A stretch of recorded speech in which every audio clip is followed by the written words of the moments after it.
আর আজকে যে সেনা কর্মকর্তাদের বিরুদ্ধে ওয়ারেন্ট ইস্যু হলো, তাদের নাম তালিকা আসলো, এই তালিকা বাড়তে বাড়তে বাড়তে বাড়তে আর এই তালিকা হাঁটতে হাঁটতে হাঁটতে হাঁটতে ওয়াকার পর্যন্ত যে পৌঁছাবে না, এর কি কোনো গ্যারান্টি আছে?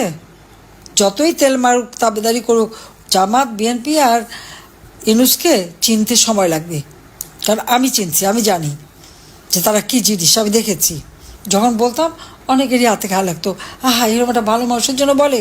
আরে যে মানুষটা আইন ভঙ্গ করে ৬,০০০ টাকা বেতনের একটা এমডি পদে চাকরি করতো গ্রামীণ ব্যাংকে, বিশ্বব্যাপী মিথ্যা ছড়িয়ে দিল ওই ব্যাংক তার নিজের হাতে করা, অথচ তখনও সে সরকারি বেতন নেয়।